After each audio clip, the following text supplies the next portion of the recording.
Welcome back to another episode of Mike Reads. Tonight we'll be continuing our series on Thomas Sowell's Economic Facts and Fallacies with our opening read in Chapter 4, which is entitled Academic Facts and Fallacies.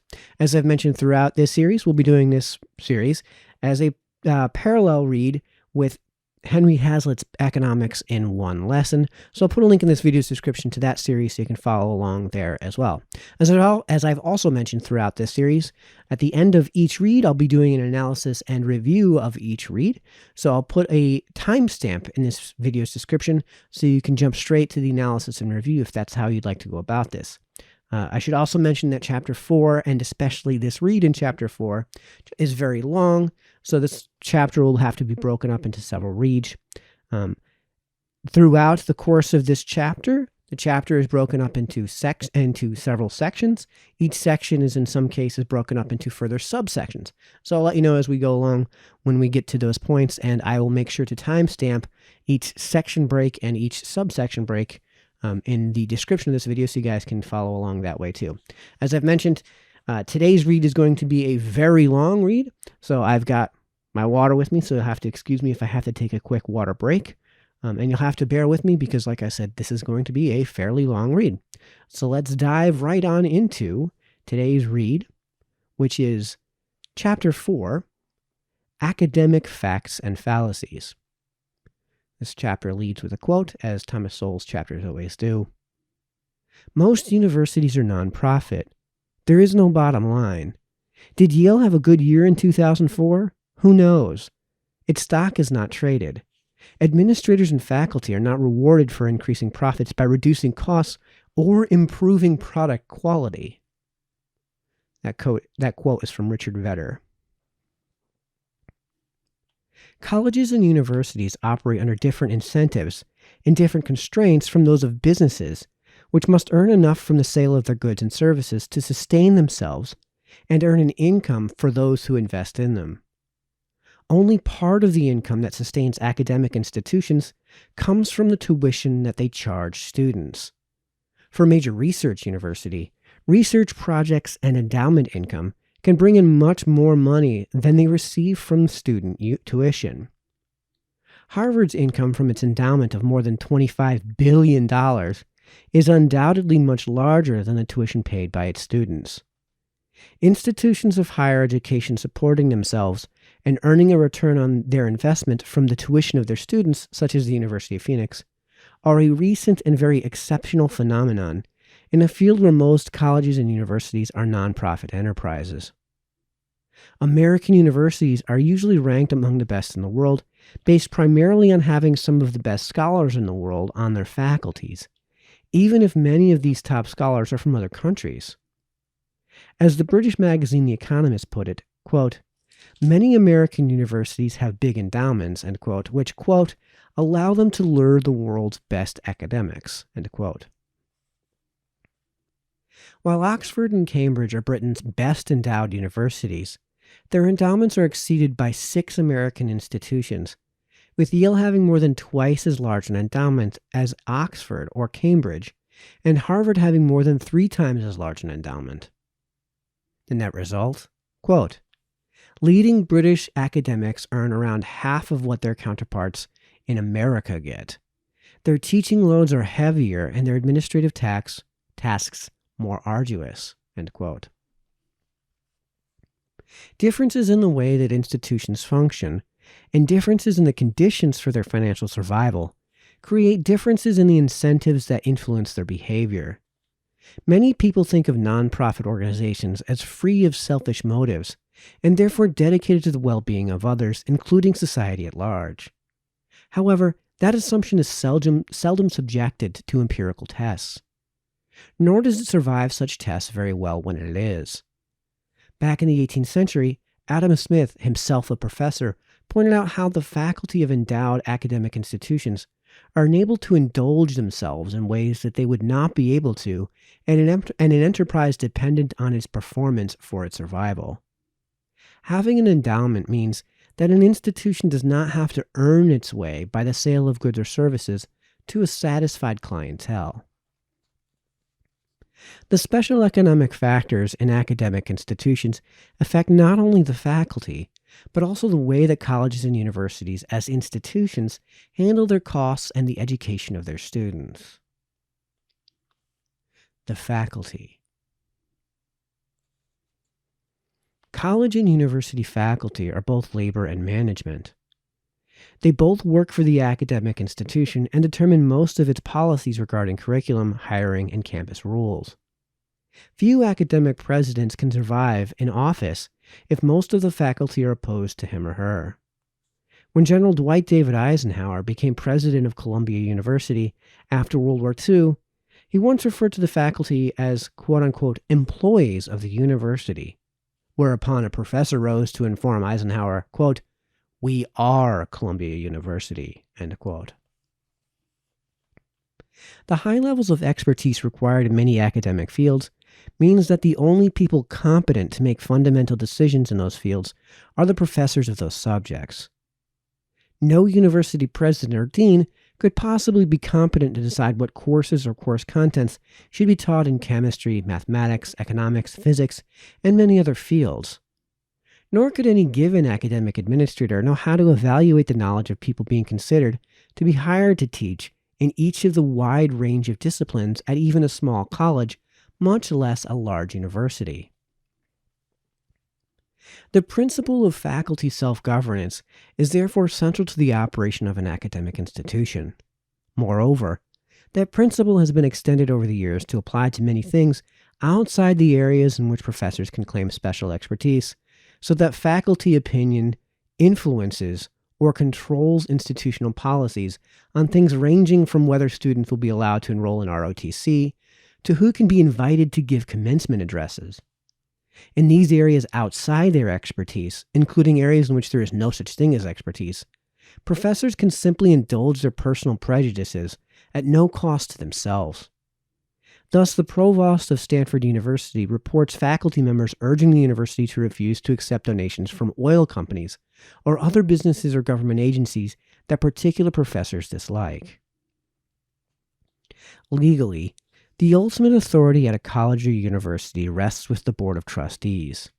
However, these are usually people with full-time careers in other fields who meet only periodically to oversee campus operations and vote on major decisions, including the hiring and firing of university presidents.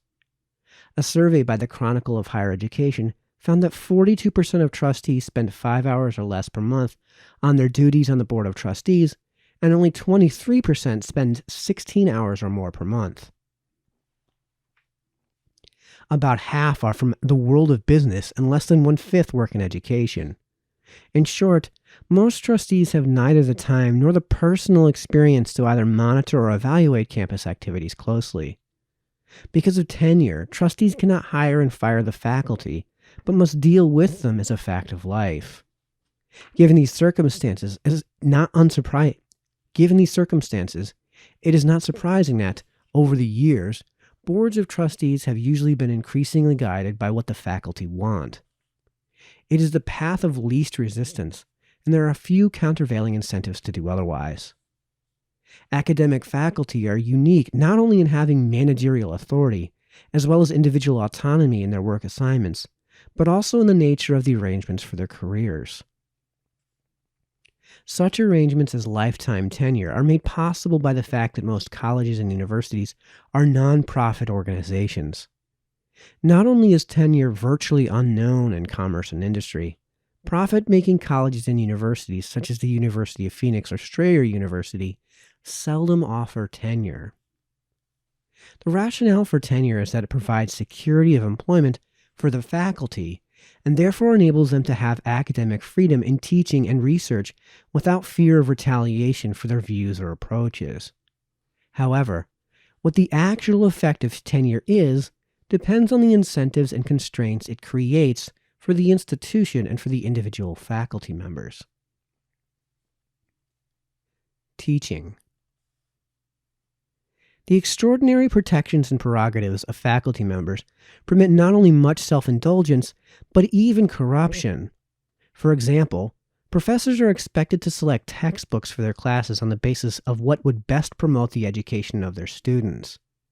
In reality, some professors at various colleges and universities have openly admitted to selecting textbooks on the basis of bonuses paid to them by the publishers of particular textbooks.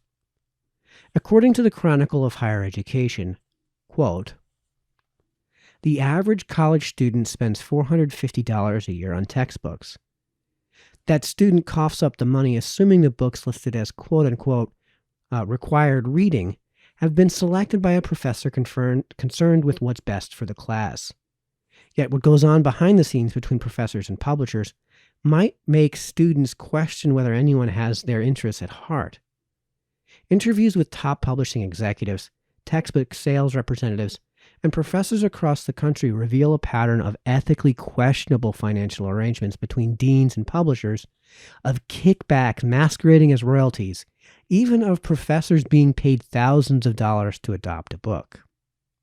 Subquote, "To be blunt, you have to find a way to buy off the professor," end subquote, says one sales representative at a large textbook company. End quote. The unique position of college and university faculty members as both labor and management offers many different kinds of opportunities to serve their own interests, rather than the interests of the student or of the academic institution. This can range from apparently small things like the scheduling of classes to the selection of the curriculum. When professors arrange their class schedules to suit their own convenience, for example, being able to drive to campus after the morning rush hour and leave before the evening rush hour, this means that many classes meet at the same times, creating time conflicts that can make it difficult or impossible for many students to schedule the required classes they take in a way that will allow them to graduate in 4 years. Thus, students may have to spend an extra year or more to graduate, and their parents have to pay tuition and living expenses for another year or more in order that professors can avoid traffic or get in their tennis or swimming before dinner time. If people who run a profit-seeking enterprise like the Ford Motor Company were to indulge themselves in ways that lowered the quality of their products or added substantially to the costs to be paid by their customers, they would be risking the loss of car sales to Toyota, Honda, or other automobile manufacturers. Ultimately, they would be risking the survival of the Ford Motor Company itself. But individual professors with tenure risk nothing when arranging class schedules to suit their own convenience at the expense of students' risks of delayed graduation, and endowed private academic institutions or taxpayer-supported state colleges and universities are in no serious danger of going out of business. The concentration of classes within a narrow band of hours also means that the college must build and maintain more classrooms than if the classes are spread out from early morning through the end of the day. All this adds to the cost of education.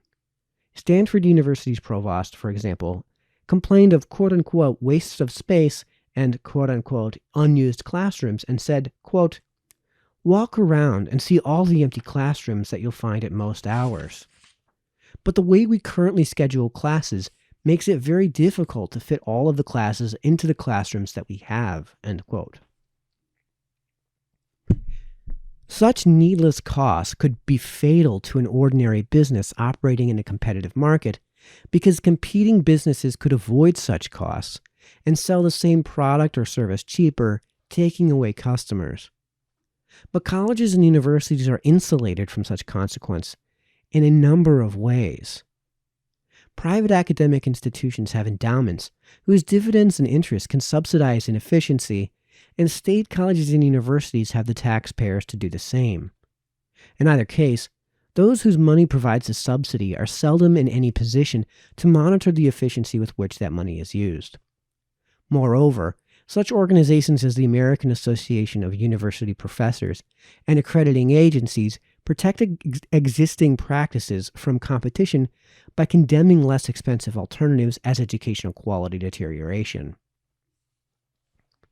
The particular courses offered in colleges and universities often also reflect the professor's convenience more so than the student's educational needs. For example, a history department may offer a course on the history of motion pictures or the history of winemaking, while not offering a course on the history of the Roman Empire or the history of medieval Europe, even though these broader courses would offer much more insight into the way Western civilization has developed and the way our world today has evolved. Because professors must do research in order to advance their careers, beginning with their doctoral dissertations, they must narrow their focus to something that has not been written about in great depth before. Then, having done original research or made original analyses on such subjects as the history of motion pictures or the history of winemaking, a professor would find it much easier to teach a course on such a narrow subject than do the vast amount of research required to teach a course on a subject as broad as the history of the Roman Empire or of medieval Europe, research unlikely to have any publication payoff since both subjects have already been widely researched and written about by others for generations. On many campuses, including some of the most prestigious, the disappearance of a meaningful curriculum geared to the educational development of students rather than to the convenience or career advancements of professors is a consequence of a proliferation of courses in narrow subjects. There may be a curriculum listed in the college catalog, but it can mean little if there are many disparate options for meeting a particular curriculum requirement. If, for example, a course on the history of motion pictures can be used to satisfy a social science requirement instead of a course on leading nations or empires of the world. Thus, a student may graduate from some of the most prestigious colleges in the country fundamentally ignorant of history and all the insights and implications of history. Because similar factors are at work in other departments, whether in the humanities, sciences, or social sciences, the knowledge that a diploma is supposed to represent may in fact be only isolated fragments of knowledge on whatever narrow subjects the student's particular professors happen to write about in their doctoral dissertations, books, or academic journal articles, instead of an education featuring a broad and coordinated knowledge and understanding of a number of intellectual disciplines. However desirable broader courses might be from the standpoint of the student's education, former Harvard President Derek Bok has pointed out, quote, the difficulty of finding enough professors willing and able to teach such courses, end quote. For Harvard to insist on its professors teaching such courses would be to risk an exodus of its top faculty to Yale, Stanford, and other leading universities that would be happy to welcome these professors and the millions of dollars in research grants they would bring. Quote, they could all get jobs elsewhere at the drop of a hat, end quote, as a former Harvard dean put it. He also said, quote, the old ideal of a liberal education lives on in name only, end quote. While Harvard is free to make its own choice between retaining its high standing as a research university and providing a better rounded education for its undergraduates, its choice needs to be understood by students and their parents. Harvard's high ranking as a research university is often confused with a high ranking as a place for a college education, such confusion being promoted by the ranking system used, for example, by U.S. News and World Report magazine in its annual publication, America's Best Colleges. Moreover, while Harvard is free to make its own choices, state universities supported by taxpayers often claim to need more money in order to educate students, when in fact research remains as much of a faculty priority at flagship state university campuses, such as those at Berkeley or Ann Arbor, as at Ivy League institutions. Such claims on the taxpayers' money are much like bait-and-switch tactics used by unscrupulous businesses. Finally, there are many public and private colleges and universities, perhaps most, whose quantity and quality of research may not be sufficient to justify neglect of undergraduate education or the high cost of the kinds of light teaching loads common at leading research universities. Such considerations led the president of Fort Hays University in Kansas to increase the teaching loads of its professors, enabling the institution to have a tuition level moderate enough to attract more students, though angering the faculty. However, as a study pointed out, quote, serious cutting-edge research has never been present to a high degree at schools like Fort Hays, and arguably all that Dr. Hammond has done is sharply reduce the school year leisure time of the instructional staff, end quote. Grade inflation is another practice that serves the convenience of the professors rather than the interests of the students. While those students who do not wish to study hard may enjoy grade inflation, it has been found that students who take lower-level courses from professors who give easy grades do not do as well in upper-level courses as students who took their preparatory courses from professors with stricter grading standards. In short, the long-run interests of students as a whole are sacrificed by grade inflation. However, grade inflation makes life easier for professors who need not face time-consuming complaints from students about low or failing grades, nor put up with the unpleasantness that can accompany such complaints. Moreover, the unpopularity of professors who give low grades can also be reflected in negative student evaluations at the end of a course, which in turn can negatively affect career advancement, especially for young faculty who have not yet achieved tenure. While the educational interests of the students might be served by exposing them to different views of ideological issues, professors are able to confine the ideological spectrum to those views consonant with their own, not only in selecting reading material for their own classes, but still more so in deciding whom to hire as fellow faculty members, leading to situations in which it is not uncommon for the ratio of Democrats to Republicans to be dozens to one in some departments, even though supporters of the two parties are relatively evenly divided in the country at large. Although the reasons for this situation may be ideological, the consequences are educational. Students who go through college without ever having confronted a vision of the world very different from that of a narrow band of views among their professors have little opportunity to develop their own ability to analyze conflicting arguments, as they will have to do after leaving the cloistered world of the campus. It does not even matter whether the limited range of views they were exposed to were valid or invalid if students have not learned how to analyze other views. As John Stuart Mill said, quote, "He who knows only his side of the case knows little of that, nor is it enough that he should hear the arguments of adversaries from his own teachers, presented as they state them, and accompanied by what they offer as refutations. That is not the way to do justice to the arguments, or bring them into real contact with his own mind. He must be able to hear them from persons who actually believe them, who defend them in earnest, and do their very utmost for them. He must know them in their most plausible and persuasive form." End quote. This is what students seldom get, even at leading colleges and universities, because in this, as in many other things, the faculty's interests override the educational needs of the students. Educational quality. In ordinary commercial transactions, for the seller's interest to completely override the buyer's interest would be to risk losing that customer to someone else. But in academia, almost by definition, the student does not fully understand the nature of the product being sold. If a student already understood the content of a course, there would be no point in taking the course. What a student can judge is how well the professor conveyed the information in the course, how clearly the material is presented, and how interesting it seemed. But what the student is not equipped to judge is what contrary information and conflicting analysis was left out. While consumers of commercial products may be similarly unable to determine directly the quality of the merchandise they buy, there are innumerable organizations capable of testing these products and reporting on them to the public.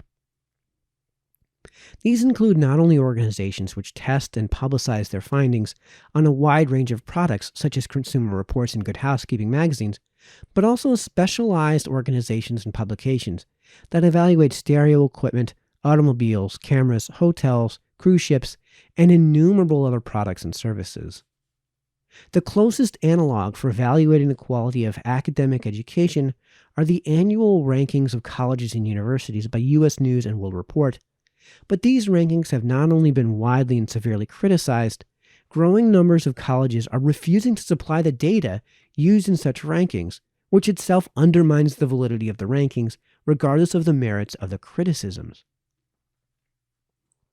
There are similar attempts at ranking academic institutions by journalists in Britain, Germany, and other countries, and by Shanghai Jiaotong University in China. But the same university can have radically different rankings in these various systems, calling into question the validity of all these rankings. A more official evaluation, with consequences that include eligibility or ineligibility for receipt of government money, is provided by the various accrediting agencies that approve or disapprove the colleges and universities they visit across the United States. However, seldom do these agencies have the time or the resources to do in-depth studies of what happens in the classrooms of thousands of academic institutions or what kinds of educational outcomes they produce. Yet few institutions could afford to engage in the kind of open criticism of these accrediting agencies, or a flat refusal to cooperate with their endeavors, as growing numbers do with the U.S. News and World Report rankings. Yet it is by no means clear that accrediting agencies' methods of assessing educational quality are any better than those of U.S. News and World Report, though the consequences of their decisions are weightier. Accrediting agencies must rely on broad-brush indicators of campus resources, such as the number of books on campus libraries and student-to-faculty ratios. In short, the same kinds of input criteria rather than measures of educational output for which U.S. News and World Report has been criticized. But far from providing reliable indicators of educational quality or efficiency, the use of such indicators can become a barrier against newer and low-cost ways of educating students that can be reflected in lower tuitions. For example, reading materials available online or on DVDs can replace books and bound volumes of academic journals and other periodicals that would be more costly to buy and require more expensive storage space on library shelves. But if the accrediting agency uses the number of books in a college or university library as a criterion for accreditation, then it negates the cost advantages of lower-cost newcomers who could otherwise compete more efficiently against existing traditional colleges by offering students and their families more affordable tuition.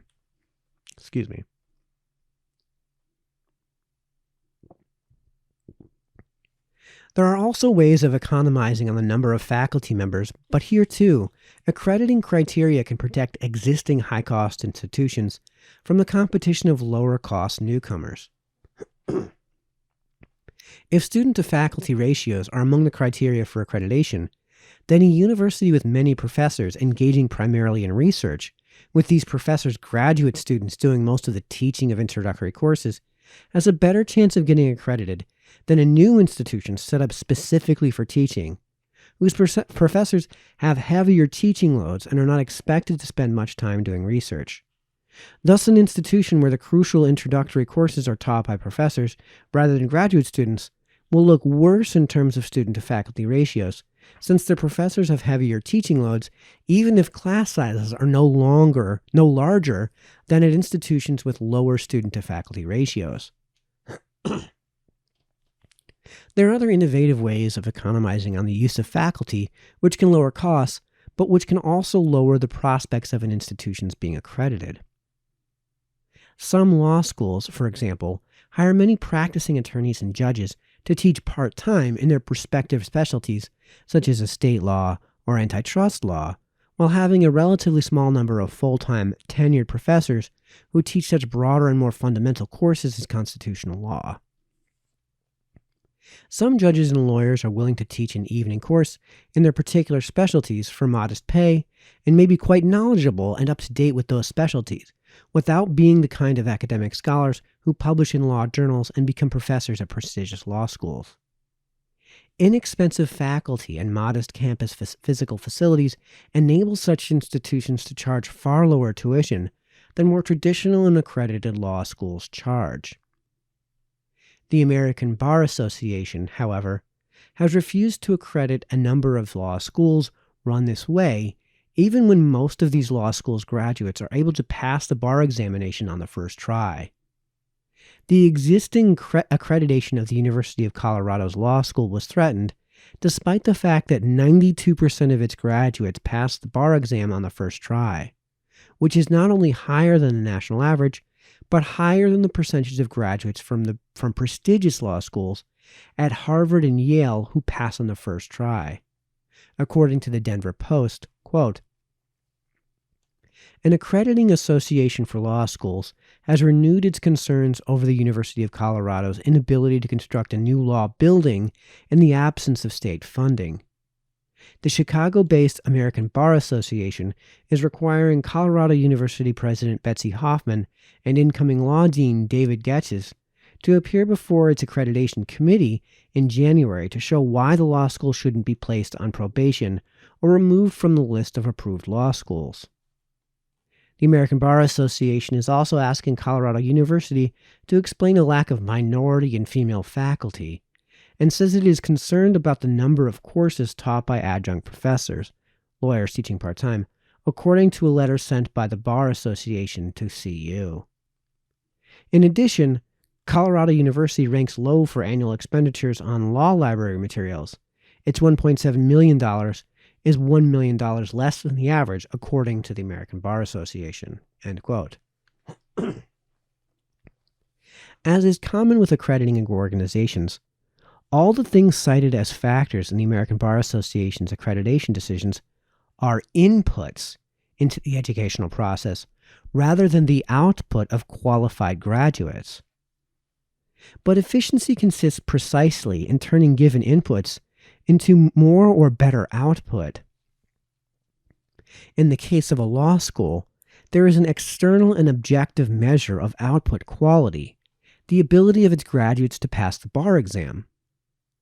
While this is not the only possible measure of quality, it is a crucial measure because without passing the bar exam, students cannot become lawyers. Students who aspire to more scholarly, more prestigious, or more policy-oriented goals have a variety of law schools to choose from, but students whose budgets limit their ability to pay high tuition for law school can only afford those law schools which keep tuition affordable by spending less for faculty, libraries, and buildings. In the case of the University of Colorado's law school, complying with the ABA's demands involves spending more than $40 million for a new building, and this and other cost increases led to a rise in annual law school tuition from $6,700 to $16,738 for Colorado residents and to $30,814 for non-residents. This more than doubling of tuition in just a few years undoubtedly put the University of Colorado's law school behind the reach of some low-budget students.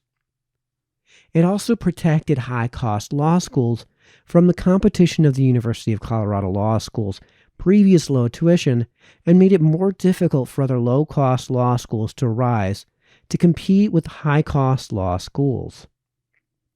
In short, the ABA's accreditation standards and practices serve much the same roles as a protective tariff, insulating high-cost producers from the competition of low-cost producers.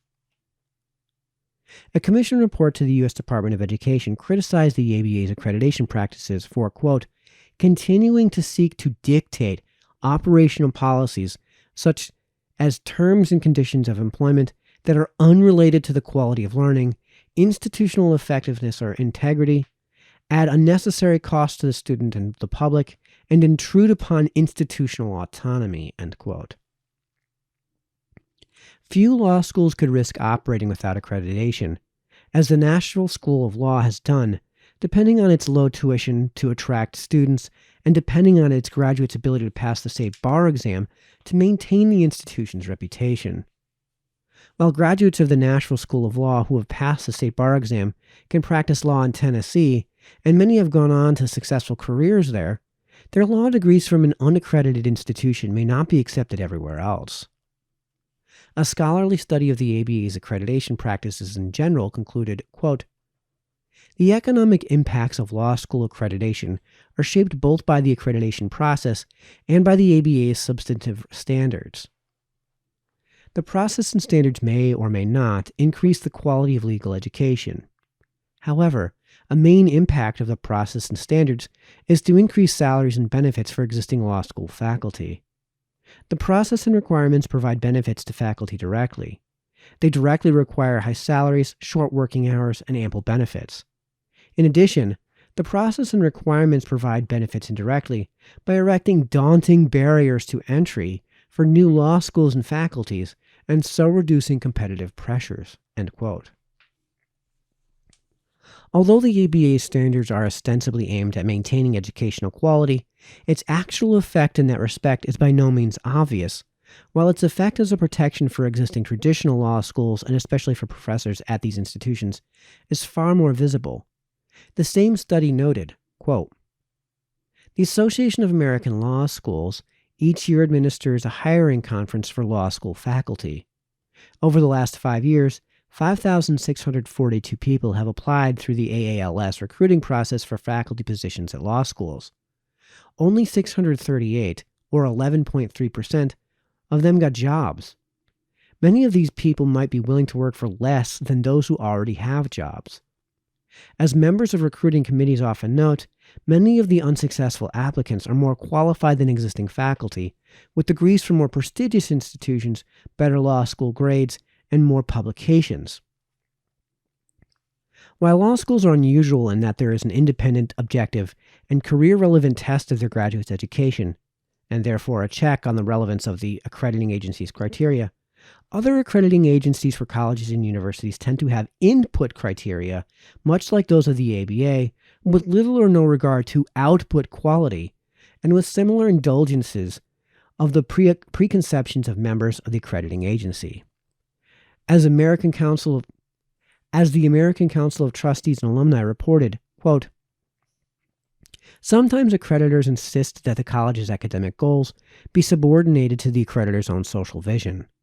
Several of the accrediting associations have chosen to include among their standards a requirement that colleges and universities admit students and hire faculty and other personnel on the basis of race and other demographic characteristics." End quote. Too often the arbitrary focus on inputs produces both higher costs and lower educational quality.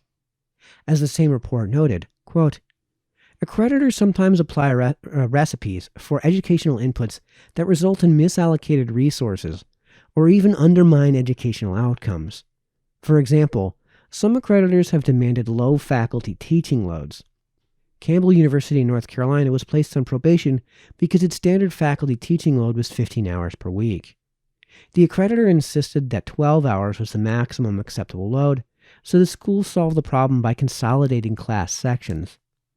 Instead of the relatively small classes the student had expected, especially in freshman and sophomore courses, after the accreditation visit, students often found themselves in classes of 60 or more." End quote. Not all accrediting agencies will accredit private, profit-based institutions like the University of Phoenix, and some colleges refuse to accept students' credits earned at such institutions, regardless of quality. Because proprietary colleges are usually accredited by national rather than regional accrediting agencies, some colleges refuse credits from such institutions whose accreditation is not the same as their own. Such practices reinforce the barriers against less expensive forms of higher education. Thus, traditional academic institutions, which have inherited large costs from the past, such as tenure for many professors or large libraries with expensive upkeep, are protected from the competition of lower-cost newcomers who can avoid the costs of such practices through the use of electronically available books and journals and a high proportion of non-tenured faculty. The net result is that there are fewer competitive pressures to reduce tuition or even to inhibit continuing rises in tuition. Despite misuses of the accreditation process, some standards of quality control are obviously required. No one should assume that either profit-seeking or non-profit-seeking institutions automatically live up to quality standards or even standards of honesty. A number of lawsuits claim that unaccredited, for-profit institutions have misled students into believing that their credits would be automatically transferable to other institutions and their degrees recognized, when in fact neither claim was true. Academic careers. The particular job security policies in American colleges and universities have their own peculiar consequences, often quite different from the goals of these policies. Academics who have been employed a given number of years at a given college or university must either be promoted to a position with permanent tenure or let go. This is the quote-unquote up or out system. It means more job security for those who go up, but less job security for those who are forced out. Less not only compared to their more fortunate academic colleagues, but less compared to the people of similar ages in other sectors of the economy without such job security systems.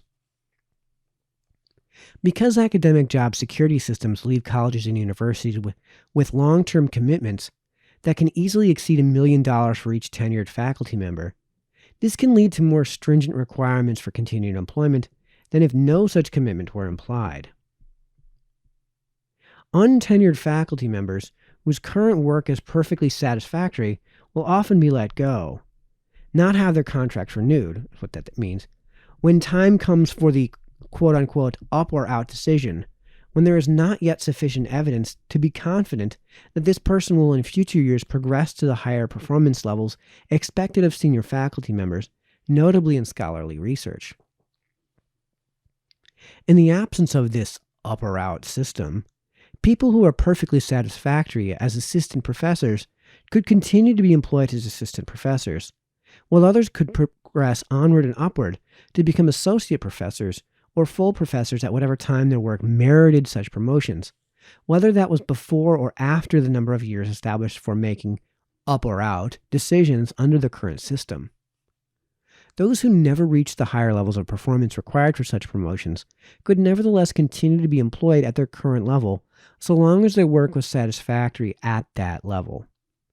In other words, people would be able to keep their jobs in the absence of the current academic job security system, instead of losing their jobs because this job security system imposes long-term commitments that colleges and universities seek to minimize by retaining only those young faculty members whose promise seems great enough and clear enough soon enough. Nor is there any reason to believe that the next crop of assistant professors will be any better than those dismissed, even though turnover has cost to the institution as well as to the individuals concerned. The reason for the turnover is to comply with the standards of the American Association of University Professors without getting stuck permanently with costs of $1 million or more per faculty member. At the highest rated universities, it is common for most assistant professors to be terminated before time for them to become associate professors, since there has seldom been enough time for them to have produced the high levels of research, quantity, and quality required for senior positions at such institutions. In short, the goal of a policy, in this case greater job security, turns out to have little to do with the actual outcome of that policy, which is less job security than most people of similar ages have in other sectors of the economy, where there are no such policies as those surrounding academic tenure.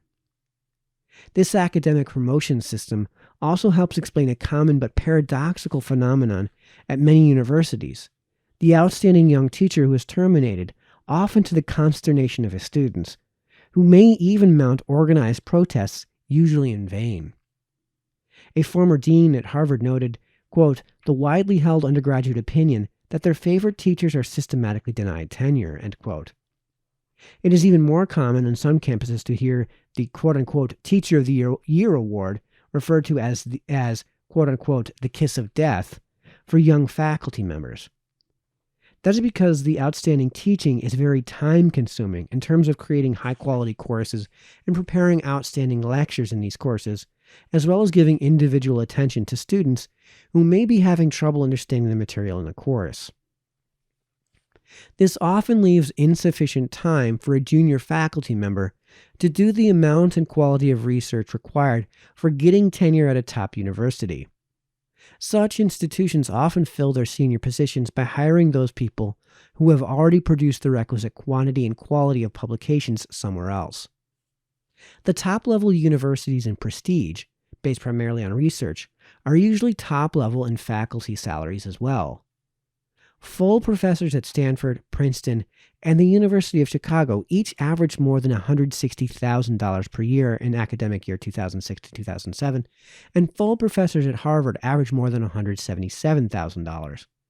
Meanwhile, full professors at Birmingham, Southern, or Kalamazoo College averaged less than $80,000.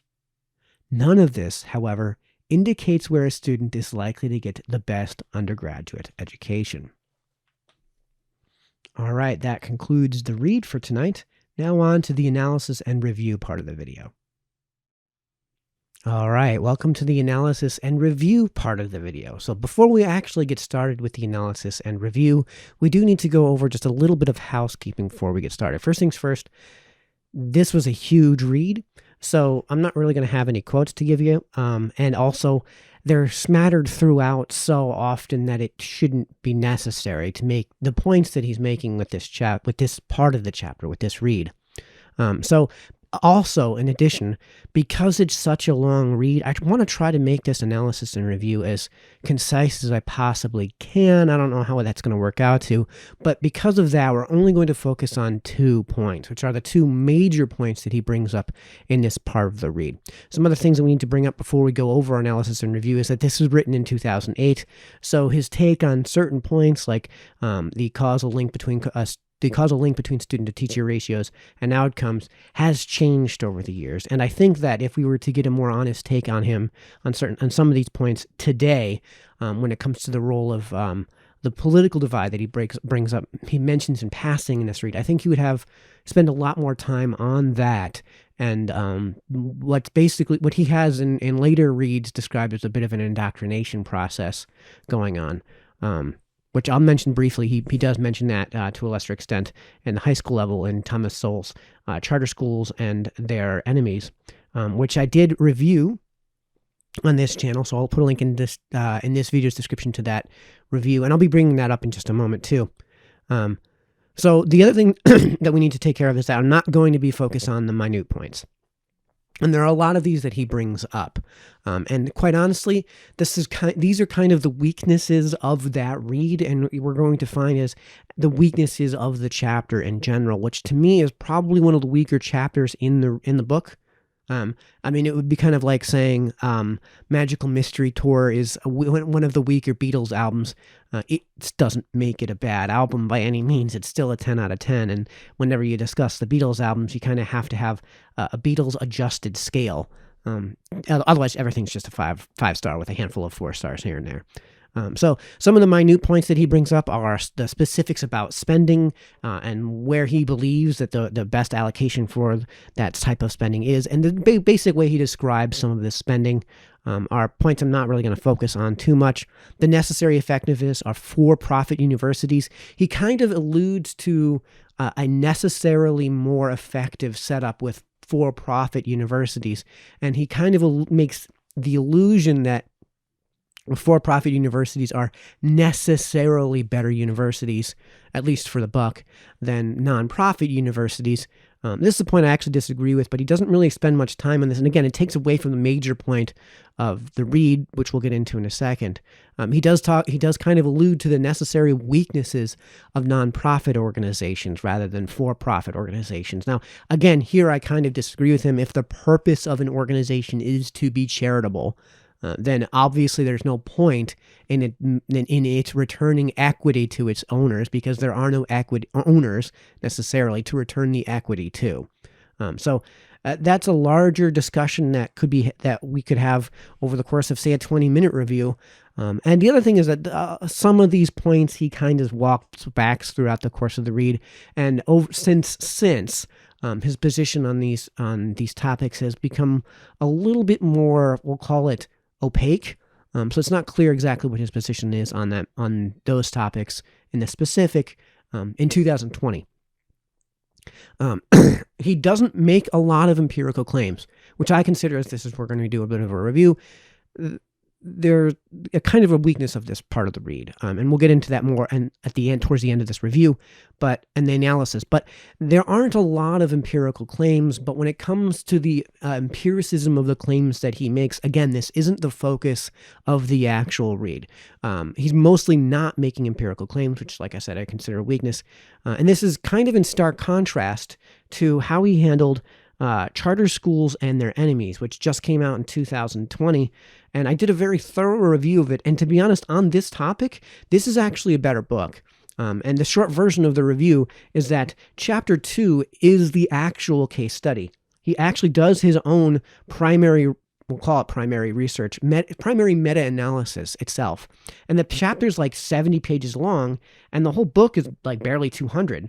And I talked about that in the review. Yeah, the whole book isn't even 200 pages long. And yeah, that one chapter where he does the actual meta-analysis and the metadata collection himself. This is why I consider that actually a better read. I think I gave this either a 9 or a 10 out of 10, and I think I gave this Economic Facts and Fallacies. I'm pretty sure I gave it a strong 8, and I'm pretty sure I gave Charter Schools a strong 9. So go ahead and check out that review. Link is in the video's description. Because it's a very different approach to how he's done this. And I think Sowell's strength is in his empiricism. So I would have preferred if he had performed a little bit more empiricism. We'll get into that in a minute. But again, the empirical claims that he makes aren't the point aren't the point of the read. In fact, when he says things like this exists, this has happened, the fact that it's widespread is irrelevant to the point. And we'll get into what the point is in just a second. So I don't want the empirical claims and his empiricism and the limited degree of empiricism engaged in this read to distract from the main point. The other thing I'll point out real briefly is that when he refers to academia in this read, he's referring specifically to colleges, universities, and post-secondary education. Again, charter schools focuses on high schools and to a lesser extent the lower grades. So you can no, actually not to a lesser extent, to a similar extent to lower grades as well. So if you guys wanted to get an idea on his take of what seems to be a problem in those charter school and in the public education generally, and when it comes to K through 12 education, that's a good read to go through. Also, I'll put a link in this video's description to a video I put together on what works, it's called The Truth About Public Schools, what works in the classroom and what doesn't. I encourage everybody to check that out if they're interested in this subject more thoroughly, because that's where I did my own analysis of K through 12, and I provide all kinds of empiricism and support my empirical claims with the data necessary and the citations necessary to evidence those claims. So if you're really curious as to know very specifically what works and what doesn't work in a classroom when it comes to K through 12, check that video out. Link is in this video's description. Again, Sowell's work when it comes to the lower grades tends to show a little bit of a change in his position on the specifics that he goes through in this read. So let's now dive into, now that we're 8 minutes into this, let's now dive into the major points of the read. And this is the thing I want everybody to actually take out of the read. So we got through the stuff that's kind of minute, not really necessary to focus on. We got through our general housekeeping for the read, but the title of the book is Economic Facts and Fallacies.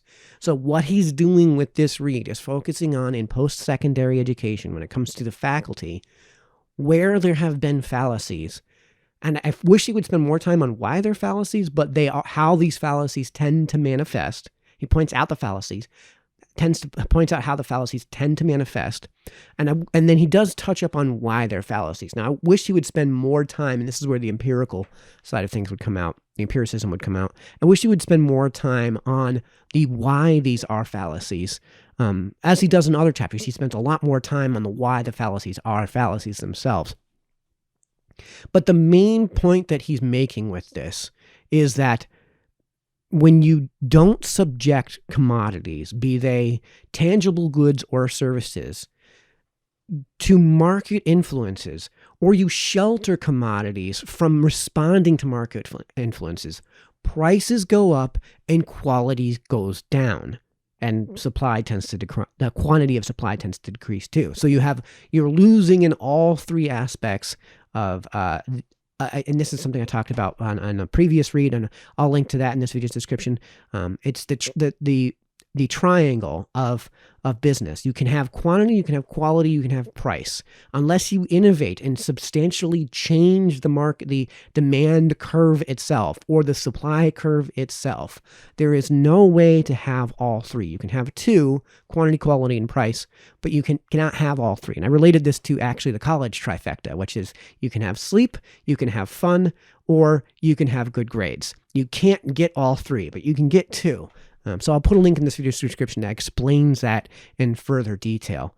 And I'll also put a link in this video's description to the concept of distance in business, because he does allude to this where you have a less direct relationship between the consumer and the originator of the good or service, the actual provider. So if you have, for example, the college professor and you have the student, if there are a number of layers between the student and the college professor, the more layers there are, the more distance there is between the two. And we're using the economics term distance, not the literal physical distance between the two. Then what you wind up getting is less of a responsiveness to the consumer. So I'll put a link in this video's description to that video I put together. He only touches up on that, but the main point is that when you don't have to respond to market influences at all, then the prices go up and quantity of supply, prices go up and quality goes down. And this is true of colleges and universities especially, and he spatters examples of this throughout the course of the read, which is why I'm not going to actually provide you any quotes, because it just happens.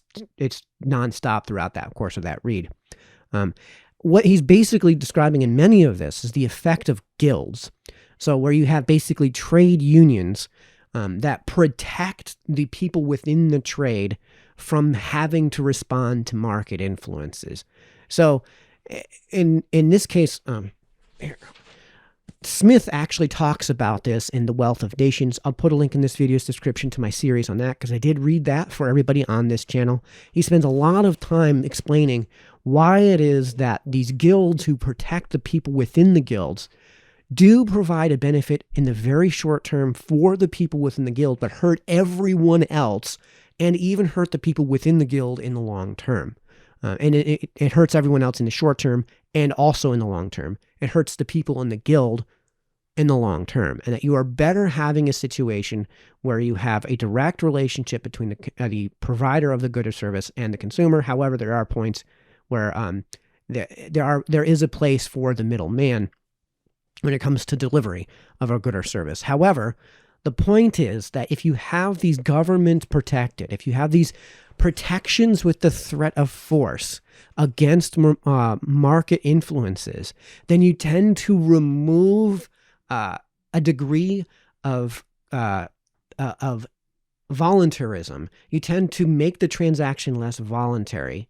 You tend to remove an element of consent, mutual consent from the transaction. And as we learned from Smith's lesson, we've talked about this throughout the course of the read, what you want to do is have the most mutually consensual transactions you possibly can. That means there's two parts to that. There's the transaction and then there's the consent.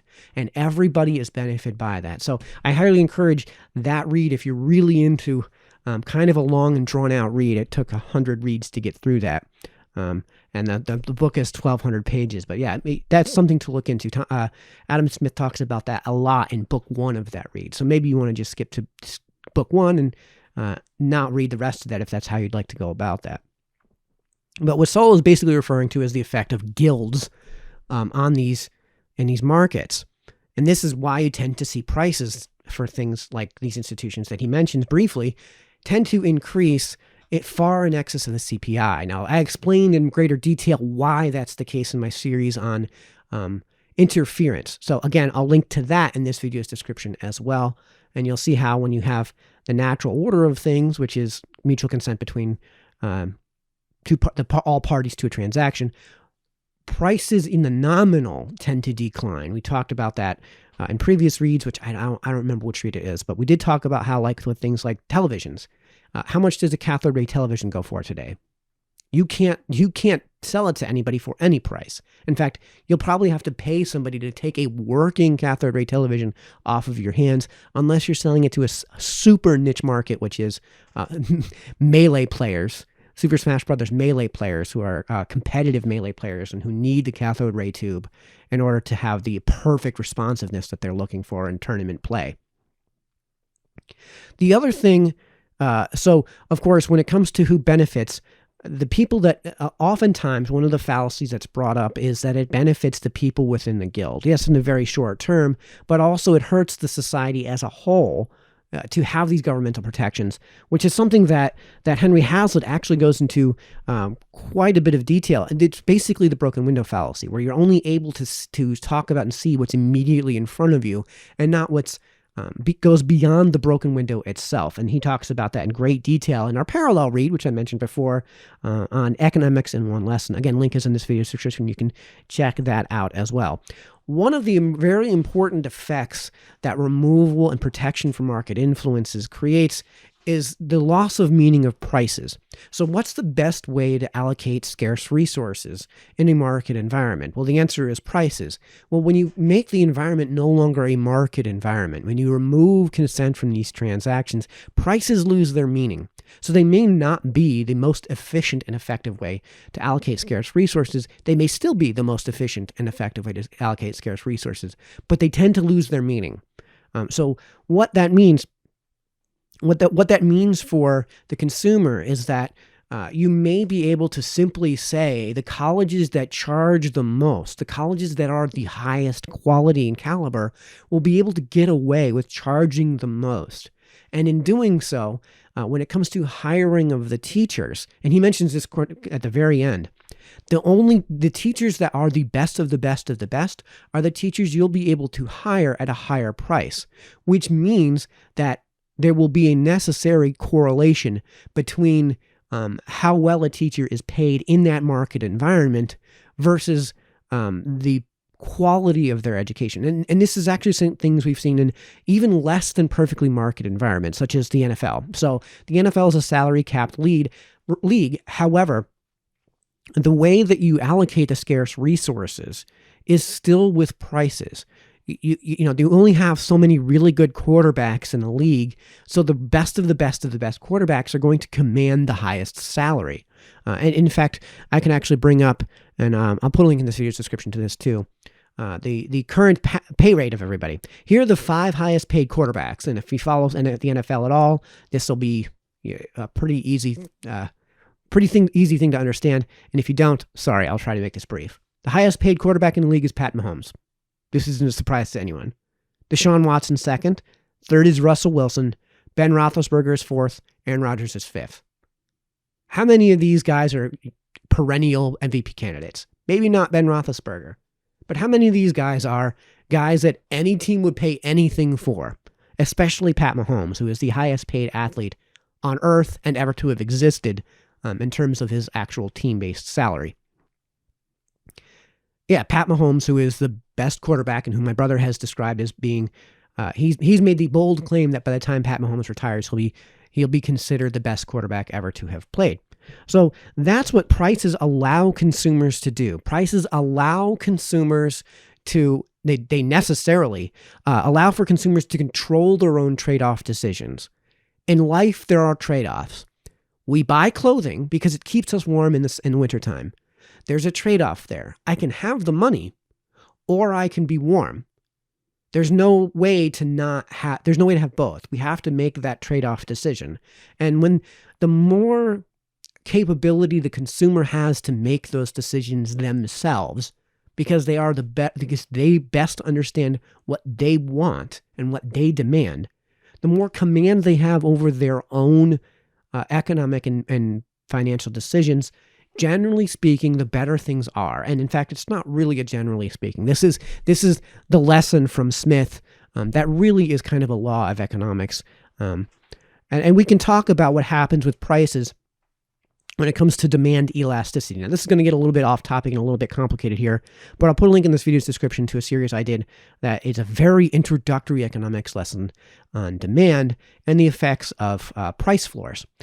So that's something you guys might find interesting. But when you make prices basically mean nothing, demand elasticity becomes So demand elasticity refers to how responsive consumers are to prices. So as the price of this book goes up, the quantity demanded by the market by consumers is going to tend to decline. As the price goes up, the quantity demanded tends to go. Price goes down, the quantity demand goes up. So if I talk about gas, we're talking about something with a very high demand elasticity, because if you've got 2 gas stations next to each other, and one gas station, all other things being equal, sells gas for 1 penny less, they're going to get all of the consumers. Nobody's going to go to the other gas station. So that's the place where they have a very high demand elasticity. When it comes to things like the price of lumber, you don't have a very high demand elasticity. When it comes to things like the price of electricity, especially in a protected market like we have in Connecticut, there's almost no demand elasticity. What we're describing in terms of the price of electricity is a nearly perfectly inelastic demand curve. And that's something you guys can look into. I'll have to do a video on demand elasticity at some point. But when you protect these universities from having to respond to market influences, when you make these prices mean nothing, what that means is you have an inelastic demand curve. And that means that the price does not matter. You're still going to be able to sell the same amount, which means that the people who are charging that price are going to start increasing that price. So imagine a protected monopoly. If you're the only one that's allowed to provide a good or service, you're going to charge whatever you want for it because consumers have to consume it. Plane tickets were at one point something that experienced a very low elasticity. So they got away with gouging us for years and years and years, and now there are a whole lot more. Now there's a whole lot more competition that's been introduced into the market, which is always a good thing, which has tended to lower prices. So I wish he spent more time with what the results are. So I talked about how they tend to raise prices. I wish he spent more time talking about those outcomes. And this would require some empiricism in this read. But he doesn't in this read. He does kind of in the next read, and we'll get into that in just a minute. The other second point that he brings up in this chapter is the difference between inputs and outputs when evaluating really anything, and when it comes to colleges and universities. And in many cases, there is a fallacy of the conflation between inputs and outputs. So what we're looking for, the goal of education, is the educational outcomes.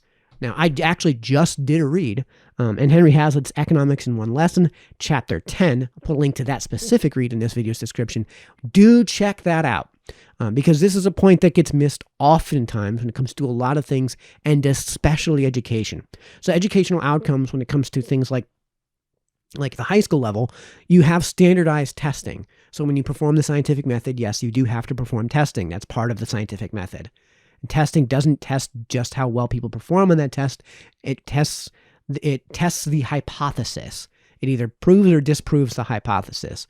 And you do this through independent variable control. And so for those of us who understand what the scientific method is and how that works, that's how testing works. You do have to standardize your testing. Standardizing means that it's a standard that it's a standard for everyone. It's a fair standard.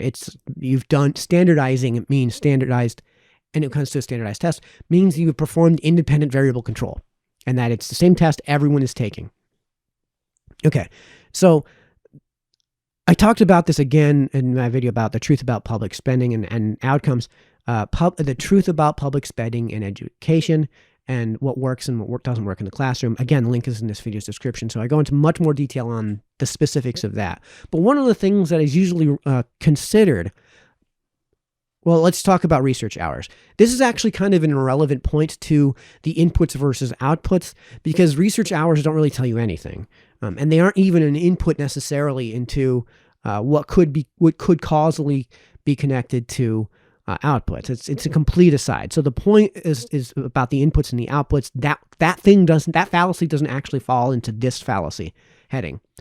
So things like student to teacher ratios or the selectivity of college admissions could have an effect on educational outcomes. We know that it doesn't now that we've actually done the research. But it's something that could have an effect on the outcome, but it isn't the outcome itself. It's the input. It is the cause and not the effect, if there's a causal link. And he does mention briefly that the question as to whether or not there's actually a causal link never even gets asked. And he provides an example of what would be a good outcome measurement for all of these rating agencies or for accreditation agencies would be for when it comes to law school students, is the percent of graduates who pass the bar exam on the first try.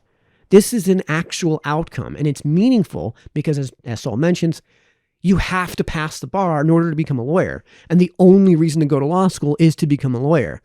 So a great metric for how effective the teaching body and the program does to actually teach the students the necessary and relevant material is how well they perform on the bar exams. And there's other ways to go about this. And this is, again, this is a major flaw of the U.S. News and World Rankings,